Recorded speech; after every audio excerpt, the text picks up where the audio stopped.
વિદ્યાર્થી મિત્રો, ધોરણ 6 ગણિત પ્રકરણ 4 ભૂમિતિના પાયાના ખ્યાલો વિશે આપણે માહિતી મેળવીશું. તો ભૂમિતિમાં સૌપ્રથમ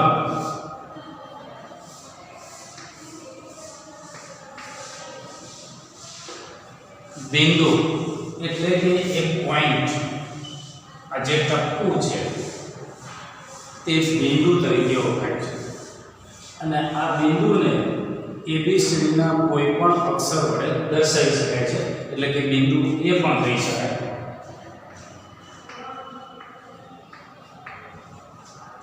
બિંદુ બી પણ કહી શકાય, બિંદુ સી પણ કહી શકાય, એટલે કે બિંદુને એબીસીડીના કોઈ પણ અક્ષર વડે દર્શાવી શકાય છે.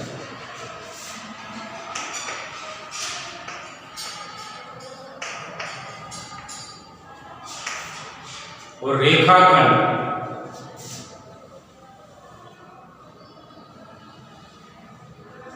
बोर्ड पर जे आकृति दोरी है ते रेखाखंडनी आकृति दोरी है. ए रेखाखंडने बे अंत्य बिंदुओं है. प्रथम बिंदु ए नाम आपी शकाय, बी नाम आपी शकाय अने आ रेखाखंड पर घणा ज बिंदुओं है. એટલે દરેક બિંદુને એબીસીડીના કોઈ પણ અક્ષર વડે દર્શાવી શકાય છે.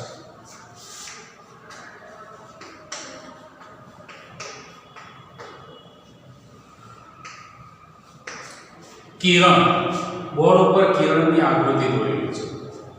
એમાં આ બિંદુ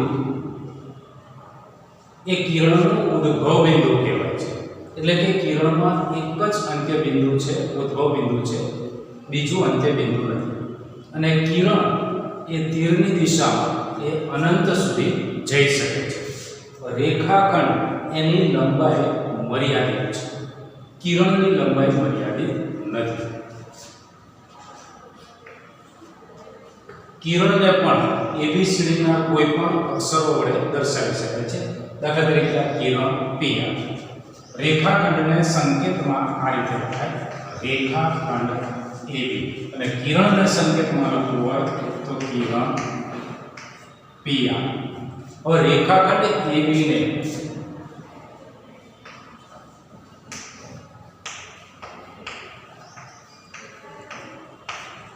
રેખાખંડ બીએ વડે પણ દર્શાવી શકાય. એટલે રેખાખંડ એબી પણ કહી શકાય, રેખાખંડ બીએ કહી શકાય. કિરણને માત્ર કિરણ પી આર જ કહી શકાય. તેની શરૂઆત ઉદ્ભવ બિંદુથી કરવાની હોય છે અને કિરણ આરપી કહી શકાય.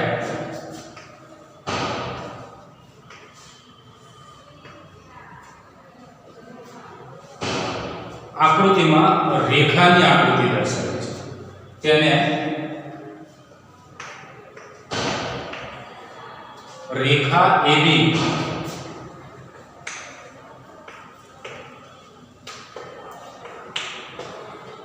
વડે દર્શાવી શકાય છે. સંકેતમાં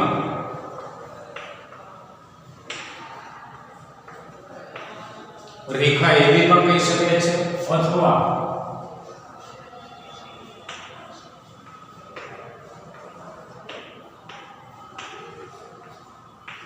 રેખા બી વડે પણ દર્શાવી શકાય છે. રેખાને અંત્ય બિંદુ નથી કે ઉદ્ભવ બિંદુ નથી. રેખા એ બંને દિશામાં અનંત સુધી વિસ્તરી શકે છે. રેખા એબી ને રેખા એન વડે પણ દર્શાવી શકાય છે, રેખા બી વડે પણ દર્શાવી શકાય, રેખા એમ વડે પણ દર્શાવી શકાય છે.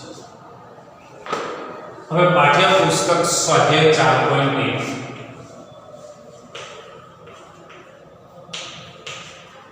એમાં દાખલા નંબર 1,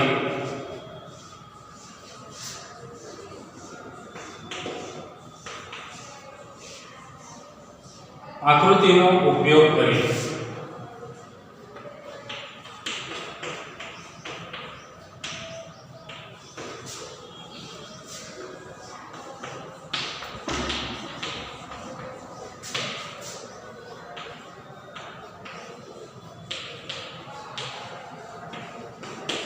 જવાબ લખો.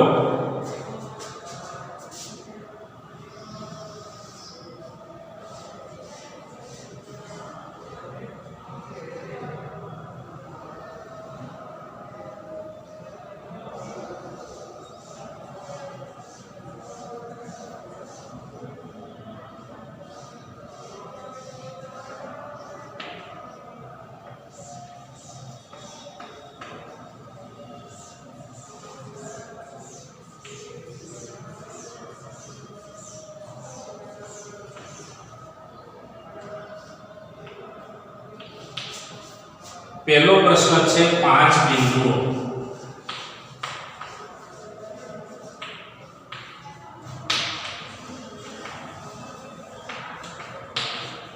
આકૃતિમાં 5 બિંદુઓ, બિંદુ ડી, બિંદુ E, બિંદુ O, બિંદુ C અને બિંદુ D.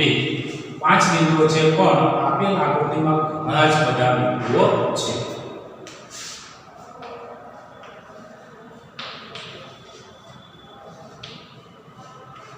બિંદુ D, બિંદુ E, બિંદુ O, બિંદુ B, બિંદુ C. બીજો પ્રશ્ન,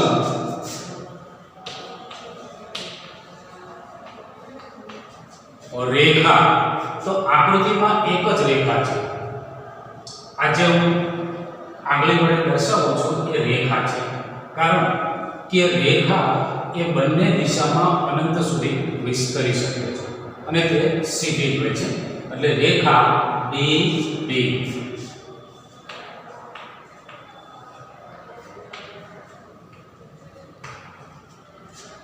રેખા DB પણ કહી શકાય, રેખા DO પણ કહી શકાય, રેખા DE પણ કહી શકાય, રેખા EO પણ કહી શકાય, રેખા AB પણ કહી શકાય, રેખા OB પણ કહી શકાય. એટલે આકૃતિમાં રેખાના નામ લખું છું. રેખા DB,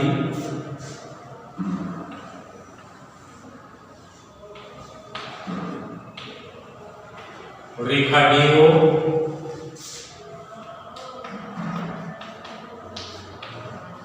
રેખા DE. એટલે કે રેખા પર જેટલા જ ABCD ના અક્ષર છે એમાંના કોઈ પણ બે અક્ષર લઈ અને રેખા પર દર્શાવી શકાય છે. 4 કિરણ.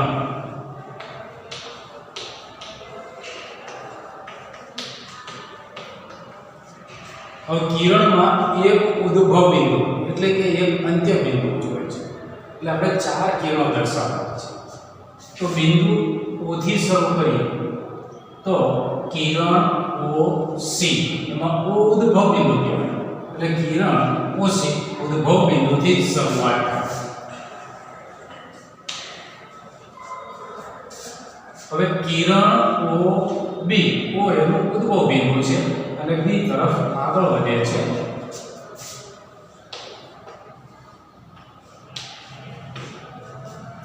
હવે કિરણ OE,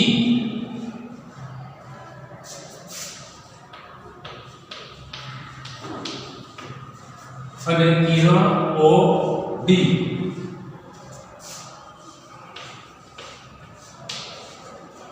દરેક વખતે ઉદ્ભવ બિંદુ એક જ છે. 4 કિરણો દર્શાવે છે. ચારેય કિરણમાં ઉદ્ભવ બિંદુ O અને O છે. કિરણમાં ઉદ્ભવ બિંદુ એક જ છે. 5 રેખાખંડ.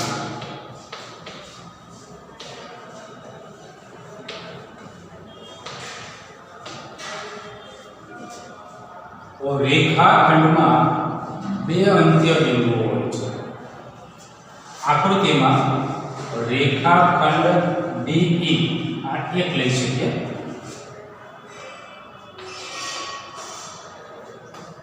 રેખાખંડ DE.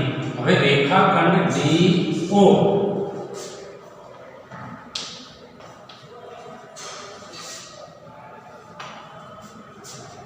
રેખાખંડ DB.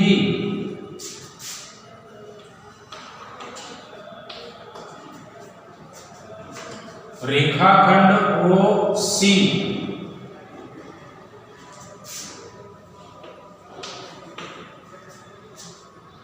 રેખાખંડ EO.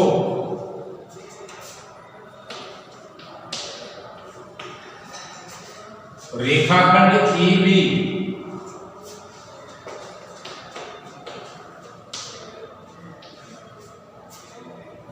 રેખાખંડ OB.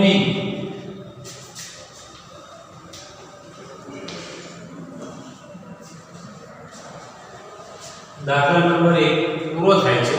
હવે આપણે દાખલા નંબર 2 શરૂ કરીએ.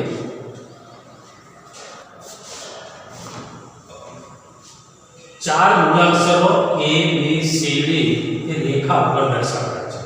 એમાંના માત્ર 2 જ મૂળાક્ષરોનો ઉપયોગ કરી અને શક્ય બને તેટલી બધી જ રેખાના નામ આપણે લખવાના છે. તો શરૂઆત કરીએ. બિંદુ A થી શરૂ કરીએ તો AB એટલે કે રેખા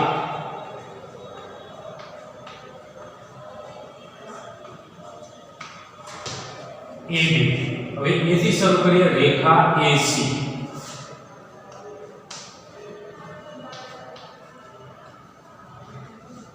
A થી શરૂ કરીએ રેખા AB.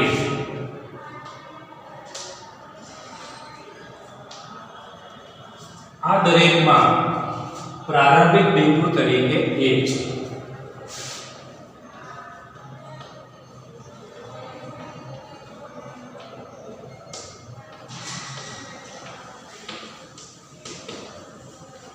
હવે આપણે B થી શરૂ કરીએ. બિંદુ B તરીકે રેખા BC, રેખા BD,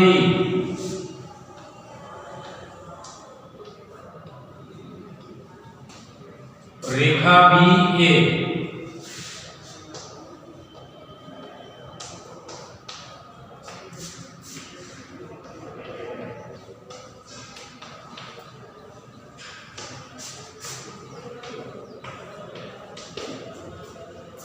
હવે બિંદુ C તરીકે રેખા CD,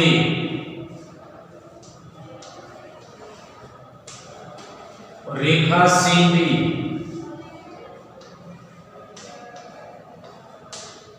રેખા CA,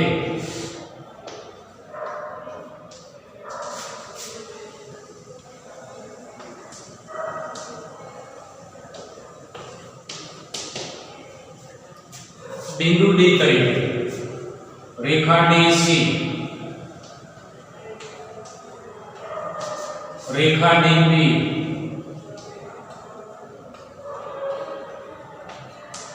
રેખા DA.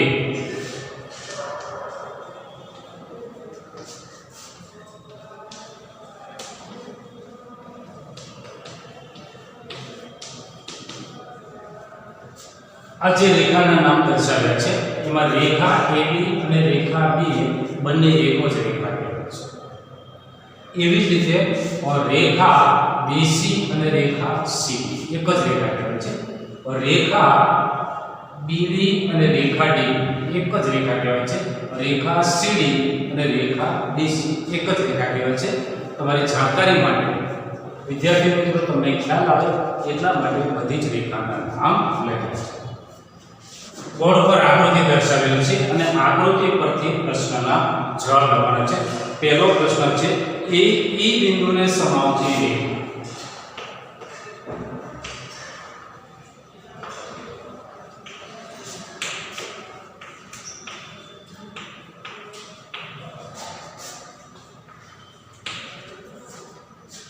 E બિંદુ તો E બિંદુને સમાવતી રેખા તો રેખા AE, રેખા B બે રેખા છે.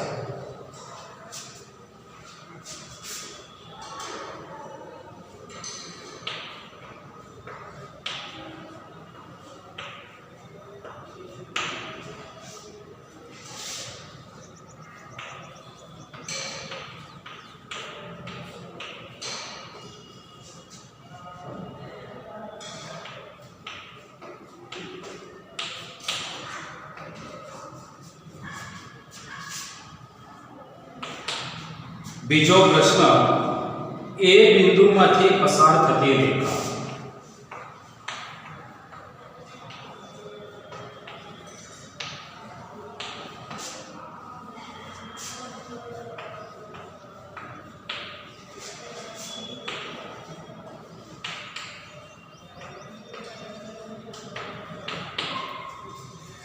આકૃતિમાં એ બિંદુ છે તો એ બિંદુમાંથી પસાર થતી રેખા રેખા AB, રેખા AE, રેખા AB એટલે એક જ રેખા છે. એ બિંદુમાંથી પસાર થતી રેખાઓ.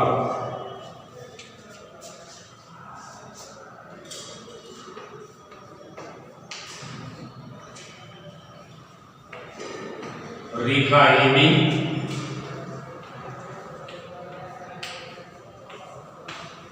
રેખા AD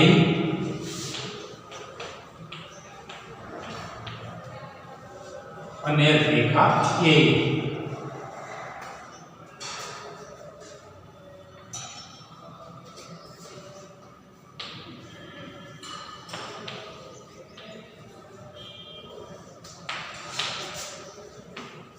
O બિંદુ જેમાં છે તેવી રેખા,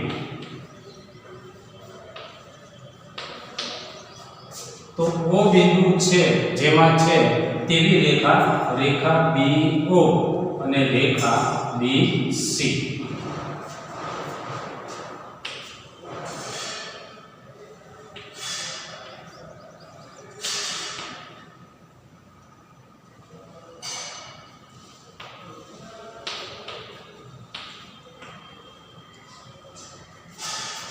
રેખા BO રેખા CO.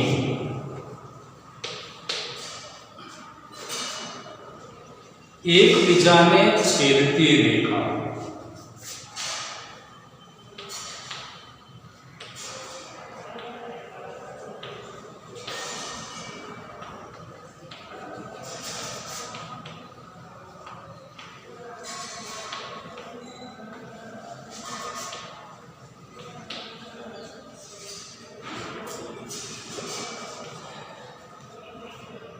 એકબીજાને છેદતી રેખાઓ વિશે થોડી માહિતી મેળવીએ કે બે રેખાઓ એકબીજીને જો એક બિંદુમાં ભેગી થતી હોય તો તે છેદતી રેખાઓ કહેવાય. દાખલા તરીકે બોર્ડ પર મેં જે આકૃતિ દોરી છે, આ એક રેખા છે, આ બીજી રેખા છે, તો આ બંને રેખાઓ એકબીજીને એક બિંદુમાં છેદે છે, એટલે એક બિંદુએ ભેગી થાય છે, એટલે આ છેદતી રેખાઓ કહેવાય.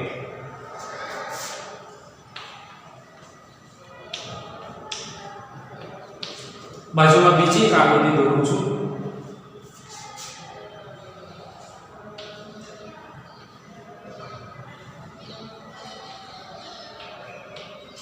આ જે આકૃતિ દોરી છે આ રેખાઓને પણ છેદતી રેખાઓ જ કહેવાય, કારણ કે રેખા એ બંને દિશામાં અનંત અંતર સુધી વિસ્તરી શકે છે.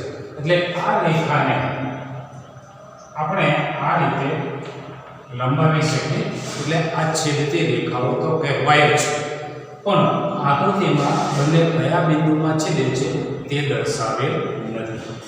હવે ત્રીજી એક આકૃતિ દર્શાવું છું.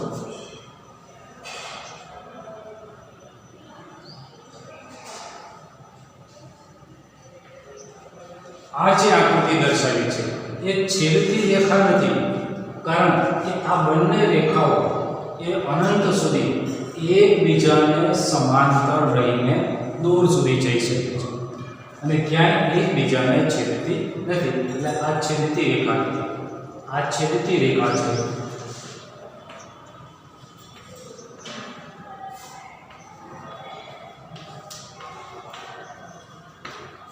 છેદતી રેખા નથી, પણ સમાંતર રેખા.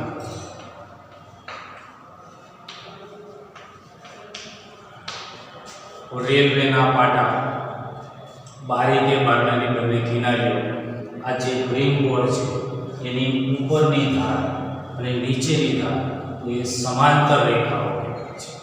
આ બંને છેદતી રેખાઓ. તો આપણો પ્રશ્ન છે કે આકૃતિમાં છેદતી રેખાઓની જોડ લખવાની છે, શક્ય બને તેવી. જો વિદ્યાર્થી મિત્રો આકૃતિમાં જુઓ કે આ રેખા અને આ રેખા બંને એકબીજાને બે બિંદુમાં છેદે છે, એટલે છેદતી રેખા તરીકે રેખા A અને રેખા C.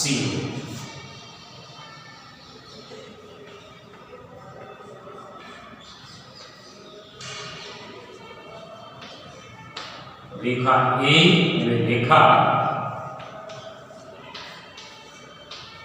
CO આ બંને છેદતી રેખા છે.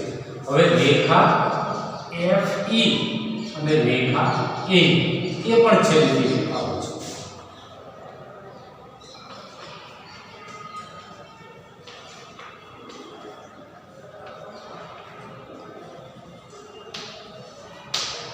રેખા FE અને રેખા AE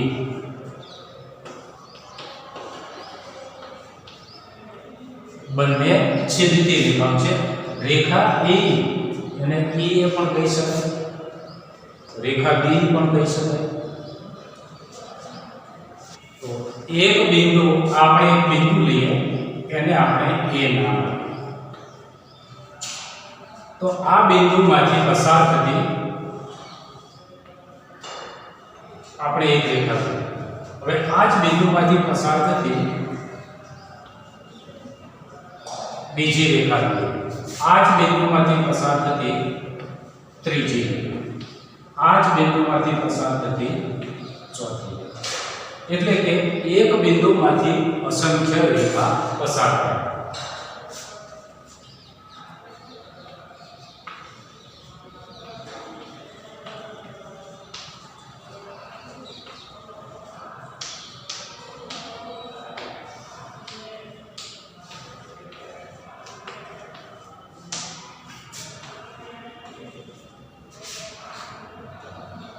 બીજો પ્રશ્ન છે બે બિંદુમાંથી.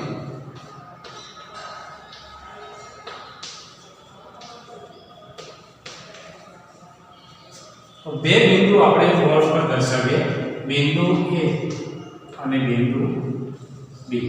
તો આ બે બિંદુમાંથી પસાર થતી રેખા આપણે બોર્ડ ઉપર દર્શાવી છે. તો બે બિંદુમાંથી એક અને માત્ર એક જ રેખા પસાર થાય.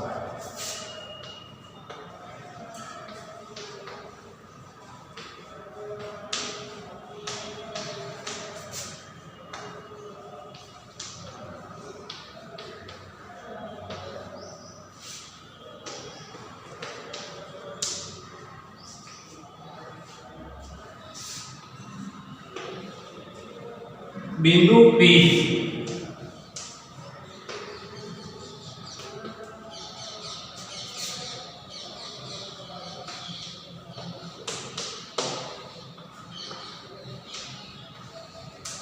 એ રેખાખંડ AB પર છે. તો આપણે આ રેખાખંડ જોઈએ, એને નામ આપીએ AB અને એના ઉપર બિંદુ P છે. તો આપણો પહેલો જવાબ તૈયાર. B રેખા XY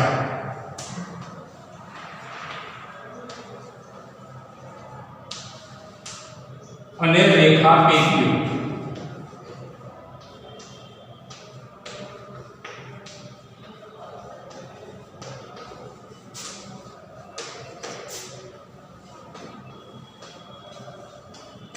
M બિંદુમાં છેદે છે. આપણે બે રેખા જોઈએ.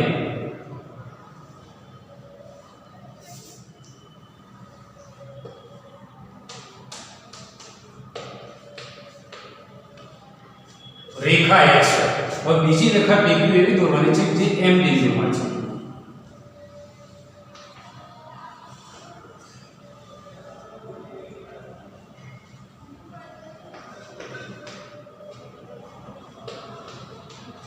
M બિંદુમાં છેદે છે.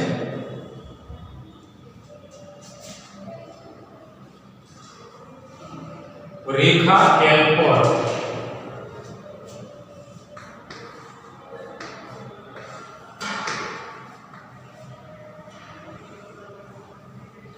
L છે. આ રેખા L પર E અને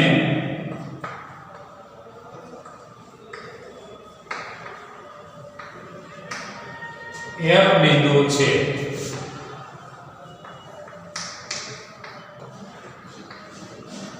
પણ D નથી. તો આપણે રેખા L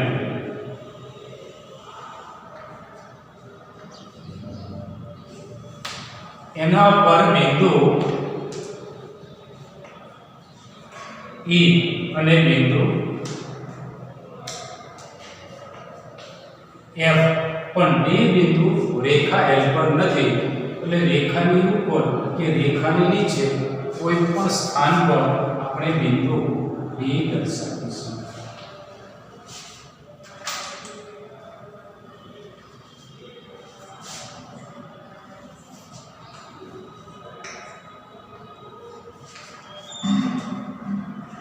રેખા ઓપી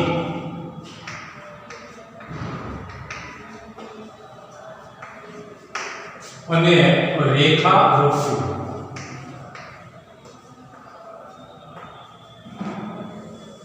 બિંદુ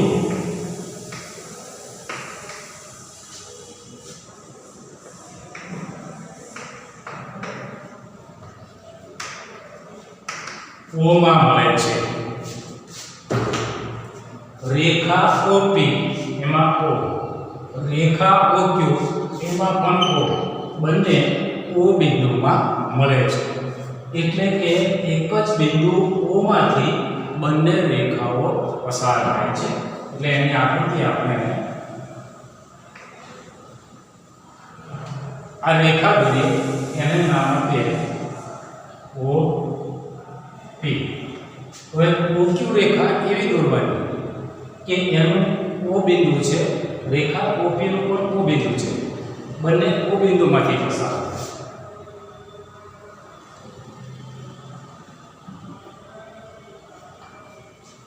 એટલે આ ઓ અને આ આકૃતિ ત્યાંથી બંનેમાં ઓ બિંદુ છે, ઓ બિંદુમાં છેદે છે અને ઓ બિંદુમાં મળે છે. તો વિદ્યાર્થી મિત્રો, પાઠ્યપુસ્તક સ્વાધ્યાય 4.1 પૂર્ણ કર્યું. દાખલા નંબર 5 સુધી. દાખલા નંબર 6 એમાં ખરા ખોટા વિધાનો છે એ તમારે જાતે ઘરે કરવાનું છે. ગૃહ કાર્ય માટે બોર્ડ પર હું તમને લખી આપું છું. એ પ્રમાણે તમે જે ગણિતની નોટ બનાવી છે એ નોટમાં મેં આજે સ્વાધ્યાય 4.1માં જેટલા દાખલા ગણાવ્યા છે પાઠ્યપુસ્તકમાં એ બધા દાખલા તમારે ફરીથી ગણવાના છે. બોર્ડ પર લખી આપું છું.